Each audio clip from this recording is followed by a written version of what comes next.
Porque coisas novas estão chegando diariamente nas nossas vidas, porque nosso Deus, Ele é um Deus maravilhoso, Ele vai nos colocando em níveis.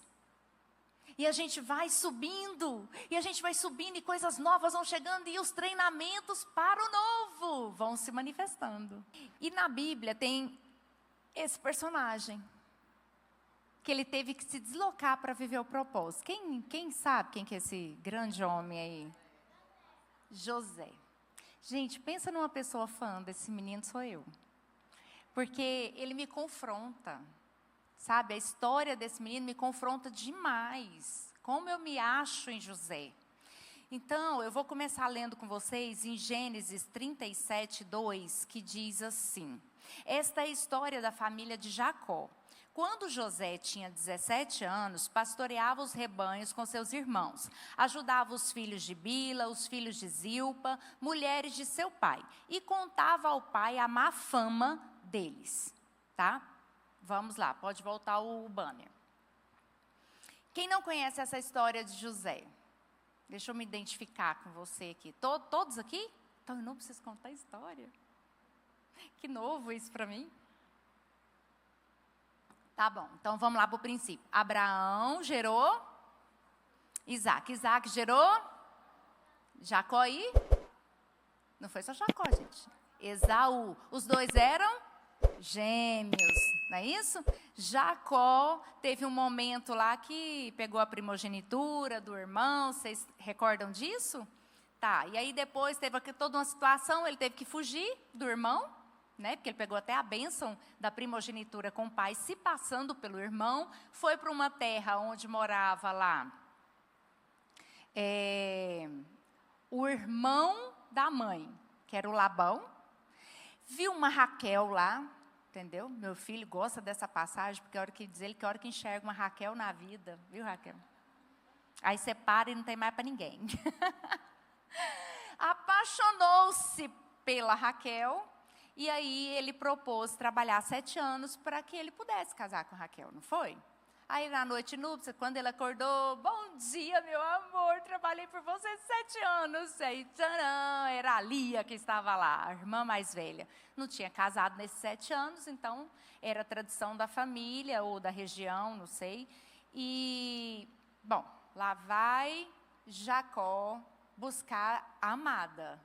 Eu trabalhei por uma, você me entregou outra. Como que a gente resolve essa situação? Como que ele resolveu?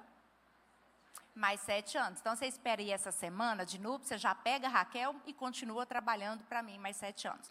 Lá a gente viu que ele prosperou e tal, chegou a hora dele ir embora, aí ele teve um encontro com Deus nessa volta, porque ele tinha que encontrar Esaú, fez as pazes com Esaú, se estabeleceu no lugar e começa a nossa história aqui. Lia tinha muitos filhos, certo? Raquel tinha muitos filhos? Raquel foi ter filho depois de muitos filhos da Lia, não foi assim? Muitos filhos, que parecem que é milhares. Não, gente, calma. Não foi tanto assim, né? Ela gerou José. José entra nessa história aqui, depois entra Benjamim, que aí a Raquel morreu ao dar à luz, enfim. Agora, presta atenção numa característica para a gente começar. Entendeu? Ele contava a má fama para os pais dos seus irmãos. Como que vocês falam hoje? É a pessoa que fica entregando as coisas. Na minha época, era X9 atual, era dedo duro. Dedo duro. Aí depois veio X9, e hoje é o quê? Fofoqueiro mesmo. Gente, cadê as nossas amigas adolescentes? Ensina aí. E aí, Anne, como é que fala hoje? Boca de quê? Boca de sacola, gente. Mas isso era lá atrás, né? Não é hoje, não? Ou é hoje? É hoje? Olha, gente, boca de sacola. Aprende aí com os novos. Então, ele era um boca de sacola. Entendeu? E aí, a gente percebe aqui, em Gênesis 37, 3, 4... Gênesis 37, 3, 4, vamos ler. Ora, Israel gostava mais de José do que de qualquer outro filho, porque ele havia nascido em sua... Por isso mandou fazer para ele o quê?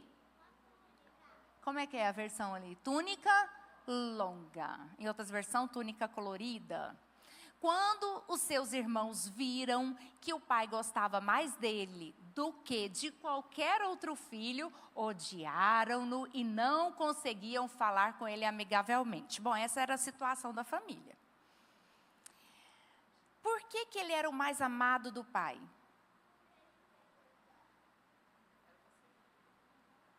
Ele era o filho da amada, gente. A Ana-Lisa acertou. Ele era filho de Raquel. Pensa, a amada dele gerou esse filho e ainda a rapinha do tacho, pai amado. E ele deixou claro para os irmãos a sua preferência. Não escondeu. E você acha que José não percebia essa preferência? Ele percebia, sim, essa preferência. Agora, a túnica, gente. Essa túnica denunciava essa estrutura familiar. Por quê? Uma coisa é aqui dentro da família, a gente sabe que papai gosta mais de José, né? Papai protege ele não toma sol como a gente, ele não trabalha como a gente. Ok, agora lá vem o pai e põe uma diferença visível e externa explodindo para fora. A túnica. Onde o tal do José andava, com a túnica, todo mundo via sobre ele algo. E é sobre isso que eu quero falar. Então, a túnica, ela tem significados. E a gente vai chegar lá na cisterna com a túnica. Segura a túnica. A gente viu que Jacó andou na direção do filho em honra, certo? Mas despertou o que nos irmãos dele? Qual é o sentimento? Uma inveja. A Bíblia também descreve outro sentimento que foi despertado. Os irmãos o odiava. Não conseguia falar amigavelmente. Esse menino podia, às vezes nem falava, mas pensava, podia morrer, né? Ela era uma roupa própria para o serviço de todos os irmãos? O que vocês acham? Túnica longa, tá? Eles trabalhavam com rebanhos. O que você acha? Era própria? Estava dizendo o quê para os irmãos? Você não trabalha como a gente. Você não vai ser separado para o campo como a gente. Você não vai estar na lida como a gente. O que significava então essa túnica longa? Quem arrisca? Área VIP. Na situação lá ele ficava nessa área. O que significa então essa túnica dele? O que o pai dele estava profetizando sobre a vida dele? Quem sabe? A túnica longa, primeiro ela está falando assim, meu filho foi eleito para algo. E os irmãos percebiam a diferença entre nós, entre José, com a túnica, todos sabem que ele é o eleito para algo. Essa túnica, eu fui estudar sobre ela. As características dessa túnica, ela fala de autoridade, ela fala de chamado, ela fala de administração e ela fala de governo. Então, a túnica era profética, mostrando algo que iria acontecer com José. Era o destino dele. Ele estava eleito para isso. Então, a túnica, ela revela um favor de Deus na direção dele. E, se você prestar atenção no sonho, alinha com o sonho. Não há confusão quando Deus fala. Então, a túnica, o sonho estava em linha. Porque no sonho dele foi assim, Gênesis 37, 6, 8, ele disse assim, contando para os irmãos, tá? Ouça o sonho que tive. Estávamos amarrando os feixes de trigo no campo. Quando o meu feixe se levantou, ficou em pé. E os seus feixes se ajuntaram ao redor do meu e se curvaram diante dele. Seus irmãos lhe disseram, então você vai reinar sobre nós? Quer dizer que você vai nos governar? e o odiaram ainda mais por causa do sonho e do que tinha dito. Aí, um belo dia, Jacó queria notícias dos filhos. Aí chamou o boca de saco? Boca de sacola. Ei, meu filho, vai lá trazer notícias para mim. Aí o que ele coloca como vestimenta? A túnica. A distância que os irmãos estavam pastoreando era significativa. Ele teve que andar por alguns povoados e tal, até chegar onde os irmãos estavam, desfilando a preferência, desfilando o chamado, mas com pouca idade para sustentar. Então, em Gênesis 37, 18, os irmãos avistaram José de longe. E antes que ele chegasse, planejaram o quê? Matá-lo. Aí o irmão mais velho, o irmão mais responsável, né, o Rubens, ele pensou, bom, eu vou ter que tirar esses meus irmãos dessa ideia maluca.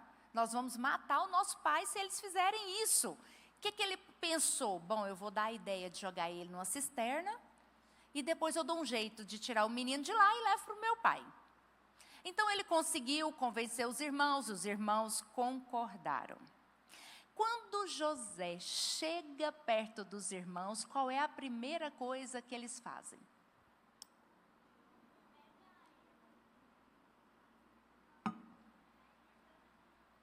Pega a túnica. Por quê?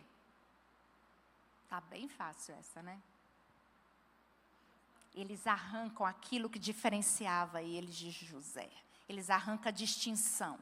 Eles arrancam a separação que o pai fez. Eles arrancam toda, tipo assim, a túnica falava o quanto o José era amado e eles não. Rejeição. Ali tem muitos sentimentos, purpuricando, vamos assim dizer, purpurinando que eu ia falar.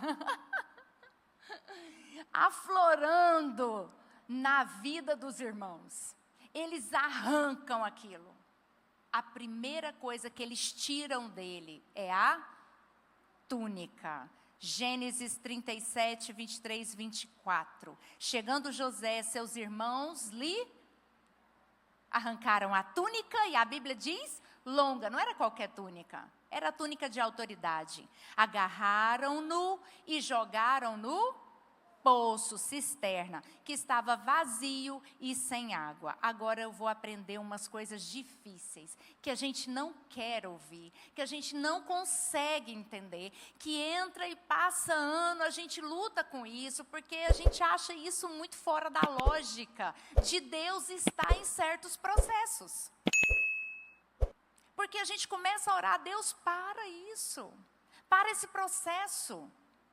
Me livra disso aqui e tal. Por quê? Porque dói, porque é difícil. E eu estou aprendendo agora, a partir de agora, que Deus estava nesse processo. Vocês acham que José, que essa palavra que Deus direcionou para ele, através da vida do pai, dando a ele sonhos espirituais, José, com 17 anos, ele iria conseguir sustentar o que Deus falou? Ele iria conseguir liderar os irmãos? Imagina a cena. O menino mimado, o pai protegendo ele de certos trabalhos, ficando em casa do lado do pai, proteção. Proteção em volta dele. O pai morre. O filho fala, agora eu estou no lugar do pai, porque ele me deu a túnica. Os irmãos dele iam fazer o quê? O que vocês acham? O que foi manifesto aqui, a ideia de matar, vamos tirar esse menino da história. Meu pai já não está vivo mesmo. Por que Rubem protegeu José? Porque amava José? Não, porque amava o pai. Ele não amava o irmão. Ele também odiava o irmão. Ele também pensava como os outros, mas ele amava o pai. E por amar o pai, ele falou, não posso fazer isso com o velho. Eu não posso fazer isso com o coração do meu pai. Então eu aprendo que José, ele não ia sustentar o chamado pelo que ele vestia. Aparência não sustenta nada. Eu colocar uma roupa bonita, entendeu? Não está falando de autoridade, não. O que sustenta é essa palavra que foi liberada na nossa direção, na direção de José. A gente ser essa palavra, a gente ser essa autoridade, a gente ser esse administrador, a gente ser esse governo. É isso que faz diferença, é isso que sustenta. Então os meninos foram lá, arrancou o símbolo, a túnica, mas você acha que conseguiu arrancar o propósito? Você acha que o que Deus falou estava sendo sustentado pelo que ele vestia? Não. Aí começa um processo, né? Começou um processo muito difícil na vida de José. E aí veio uma cisterna. Na cisterna, ele está sozinho, não tem saída, a opção dele é olhar para cima. Quando fala olhar para cima, quem está lá em cima mesmo, que a Bíblia diz, eleva os meus olhos para, de onde me vem o quê? O socorro. A gente não tem saída a não ser olhar para o Senhor. Ele tentou gritar, ele tentou convencer os irmãos, ele tentou mudar a situação dele, ele deve ter preocupado, e agora eu tenho que chamar meu pai podia resolver isso aqui, como que eu chamo meu pai? Ele tinha condição de ter o contato com o pai, com a proteção? Não, ele não tinha.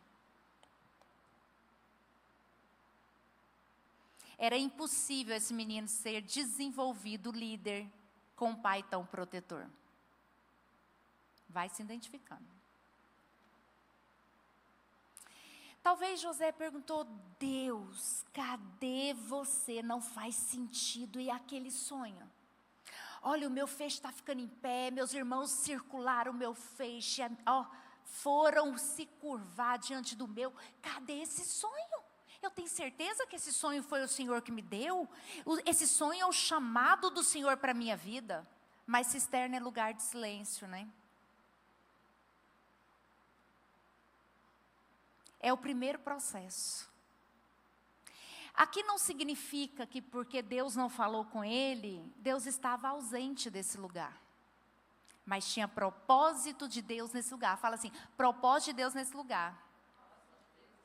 Então, o poço foi uma permissão de Deus para locomover José, transicionar José para o seu chamado. Ali ele entrou com grandes sonhos. Aqui ele entrou com sinais proféticos. Mas ele não tinha o que para carregar, que a gente já falou, e eu quero fixar isso. Maturidade. Ele não sabia o que era ser quebrantado de coração diante de Deus. Quem é protegido como ele era, não tem intimidade com o Senhor. Não tem dependência e fica um pouco desalinhado. Porque tudo que José sofria, quem o defendia? Ai, papai, eu quero aquele brinquedo. Ei, Rubem, dá para ele. Ele é o menor. Você é grandão. Papai, eu quero essa comida. Ei, Judá, por favor, olha seu tamanho. Dá para ele. Ele é o menor. Todo choro tinha uma solução. Toda dor tinha uma solução. Ele vivia perto do pai.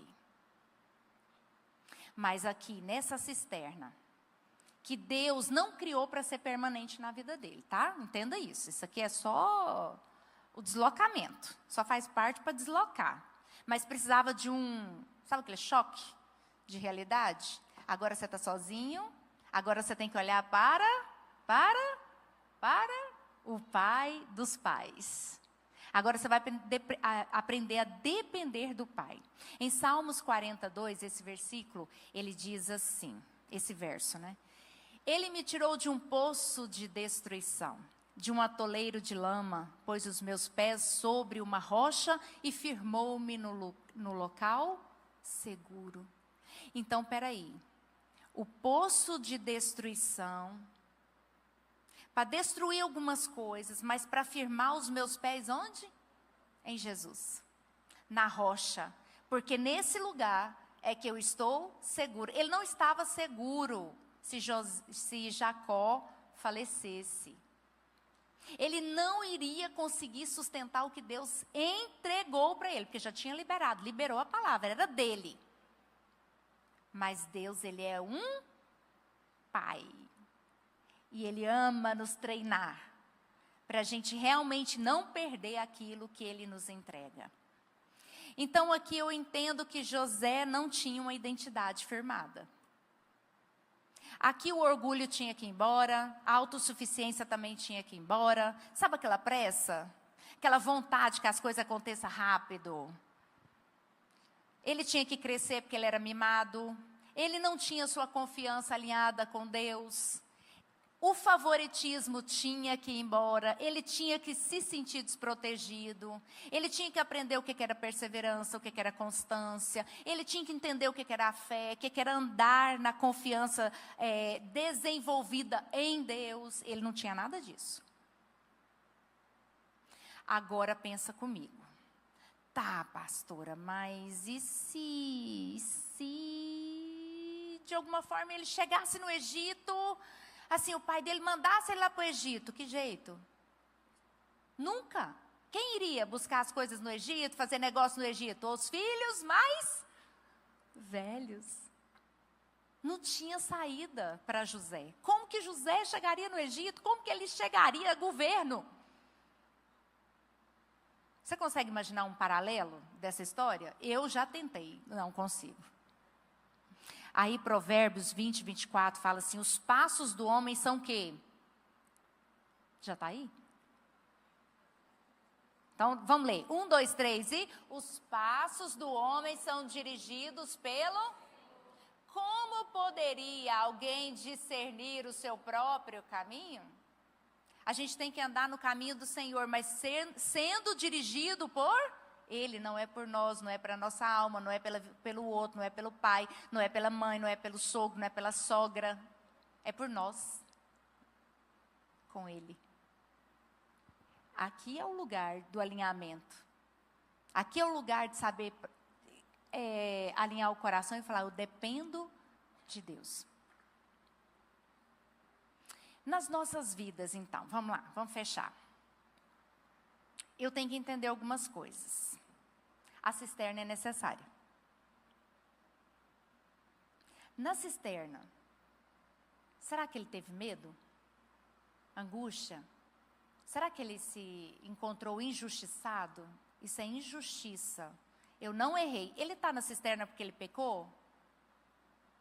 Quem acha que ele pecou, por isso ele mereceu a cisterna? Não. Eu falei no início que Deus estava nesse processo.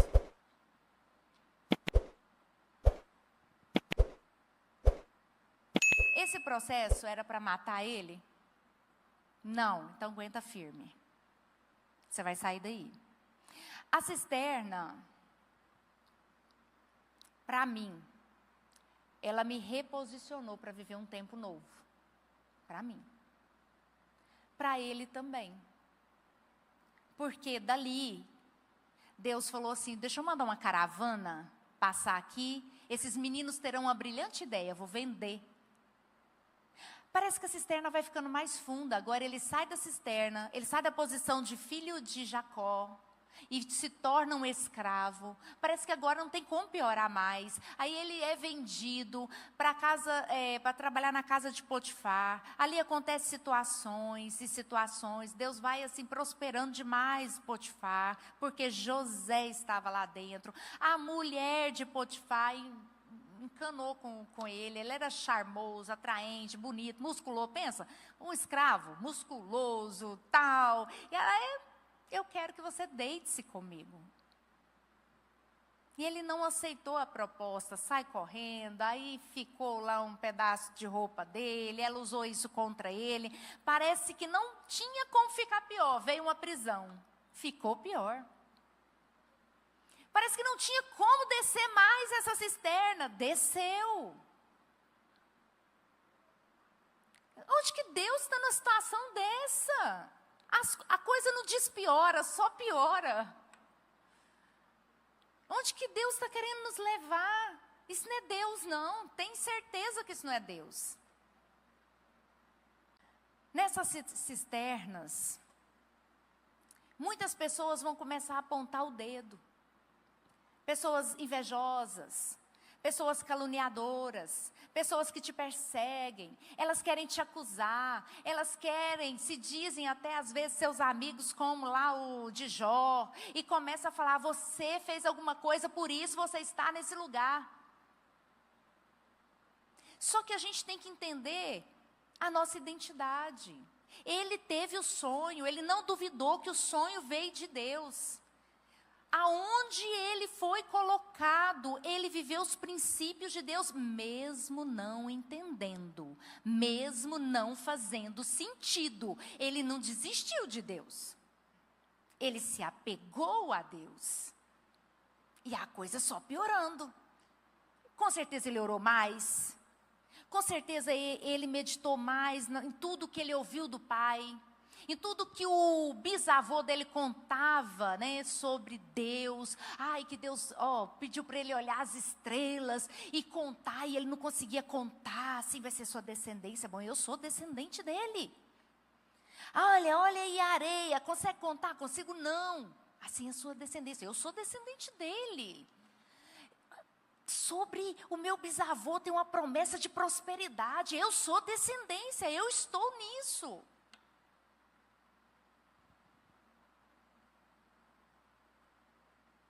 Quantas vezes ele teve saudade de casa, né? Olhando para trás, assim, imaginando as histórias, ali vivendo no meio do Pai. Mas ele se deslocou. E às vezes você está sendo deslocada e você não está entendendo.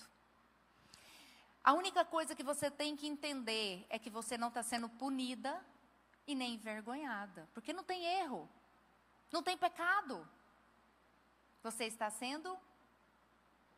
Olha a caverninha de Davi. Você está sendo? Tcharam! Treinada. E eu quero entrar um pouquinho na de Elias. Ai, quantas vezes a gente entra na de Elias e acha que a gente só vai descansar. A gente vai descansar, a gente descansa, para um pouquinho, alinha, porque sai um pouco, né, desalinhada, aí a gente continua, aí a gente descansa mais um pouquinho. Não.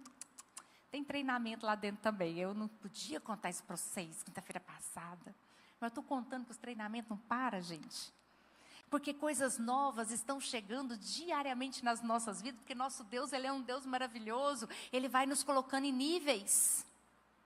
E a gente vai subindo. E a gente vai subindo e coisas novas vão chegando. E os treinamentos para o novo vão se manifestando. E a gente tem que treinar as nossas armas para não ser derrotadas e sustentar aquilo que o Senhor está nos entregando. Amém? Então a gente vai ser expandida para viver os planos de Deus, né? Treinando as nossas emoções, usar as nossas armas corretas. A gente vai entrando na prova do fogo, né? Às vezes você está lá e aí Deus vai mudando alguns ambientes, algumas mesas, algumas pessoas vão passando e vão te dando tchau e você não quer dar tchau. E elas têm que ir embora porque não fazem mais parte desse novo que Deus está te entregando. E aí você tem que deixar ir. E é difícil deixar ir, eu sei. É muito difícil, mas a gente tem que deixar ir, né? É a cisterna. A gente tem que esperar, né, a caravana passar. Aí, sendo escravo, a gente tem que esperar. O que vai acontecer depois? Na prisão, parece que o tempo não passa, né? Não é fácil. Mas a Bíblia diz que tudo coopera para o bem de todos. É isso? Não. A Bíblia diz para os que amam. Você ama Jesus? José amava o nosso Deus e ele ficou firme. Agora, se você lembrar do povo lá no deserto, Deuteronômio 8:2, você vai perceber o que o Senhor fez com eles. Não seria o que o Senhor está permitindo a gente passar? Olha aqui, ó. Lembre-se de como o Senhor, o seu Deus, quem conduziu? Foi Deus. Por todo o caminho no deserto durante esses 40 anos. Para quê?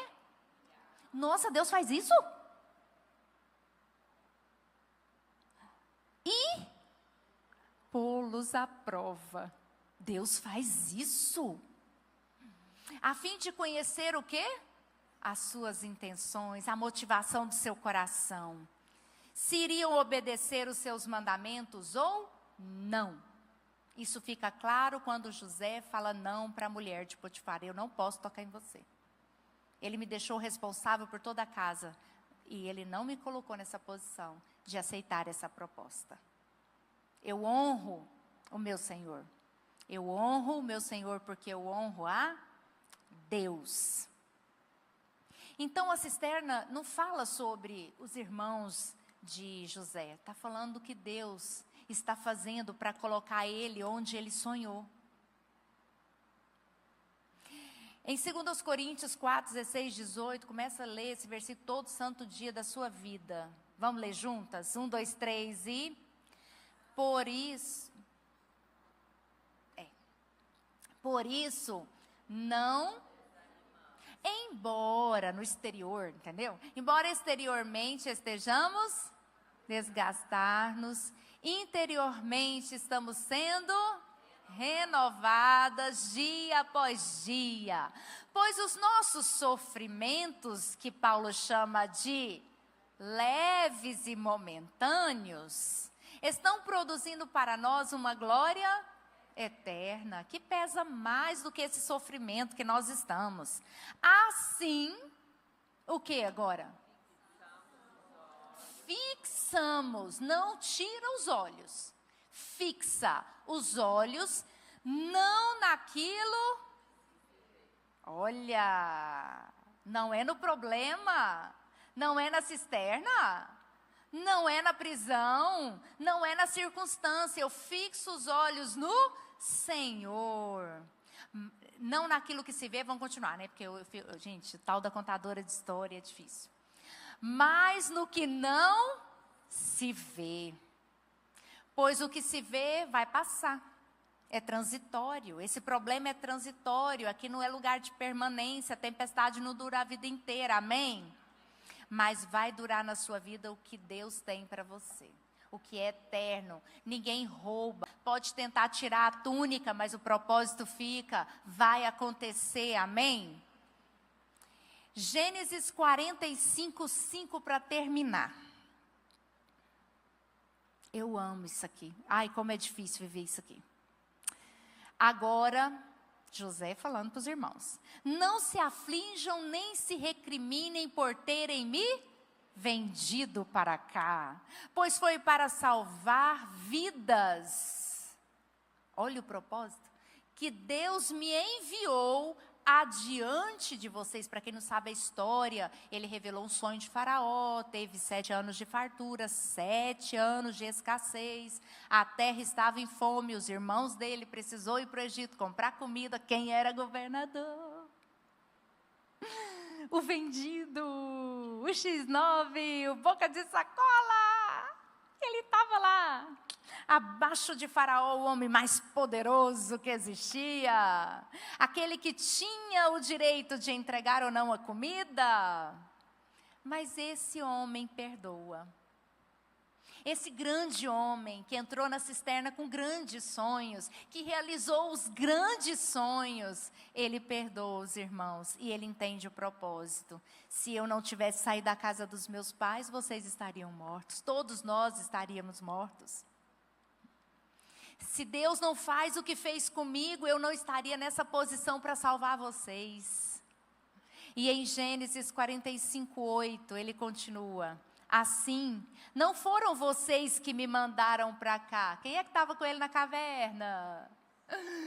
Olha, ele entendeu isso muito bem. Não foram vocês que me mandaram para cá, mas sim o próprio Ele me tornou ministro do faraó e me fez administrador de todo o palácio e governador de todo o Egito. Agora José não estava vestido exteriormente, mas vestido interiormente da túnica de autoridade que o pai profeticamente passou para ele. Ninguém poderia arrancar essa autoridade de José, a não ser Deus, o que colocou ele naquele lugar. Volta aquele versículo, Gênesis 37, 6, 8. José, com 17 anos, ele disse isso aqui. Ouça o sonho que eu tive. Estávamos amarrando os feixes de trigo no campo, quando o meu feixe se levantou, ficou em pé, e os seus feixes se ajuntaram ao redor do meu e se curvaram diante dele. Seus irmãos disseram: então você vai reinar sobre nós? Eles lá prostrados diante do irmão. Quando eles descobrem que é o irmão, eu acho que essa pergunta ficou na mente deles. Vai reinar sobre nós? Você acha que você vai governar sobre nós? E eles odiavam ainda mais. Era tanto ódio. E eles pensavam, gente, esse menino perdoou de verdade? Será que perdoou mesmo? Mas todos eles entenderam. Com a vida de José, que Deus é fiel para cumprir, amém? Eu não sei o que Deus prometeu a você, não sei se você está vivendo um tempo de espera nessa caverna, nessa cisterna. Se você está na caverna de Davi, em pleno treinamento, eu só sei que você está numa passagem. Eu quero entregar para você agora, a Poliana me ajuda aqui, as meninas, a caneta e um papel. Eu preciso que você, nesse momento, aí toca aqui um fundinho aqui para mim. Você vai pegar esse papel e essa caneta e você vai escrever, qual tem sido a sua cisterna, entende? Ou em qual, se você está vivendo ela. Qual foi ou se você está vivendo essa cisterna. Tipo assim, José entrou aqui num lugar de dor, rejeição, injustiça, passou por silêncio, frustração, não foi? Ele foi esquecido naquele lugar por um tempo. Então eu quero que você reflita assim. Qual tem sido a sua cisterna? Você já passou por ela? Qual foi essa cisterna? Se está passando, qual é essa cisterna? Quais são os sentimentos? Aí você vai escrever aí, agora. Tipo assim, eu passei por ela. Meu sentimento, aí você descreve. Medo. Se foi medo. Eu estou passando por ela. Meu sentimento, solidão. Cansaço. Aí você vai dando um nome. Injustiça. Rejeição. Abandono. Coloca nome. No que você sentiu ou sente dentro da cisterna.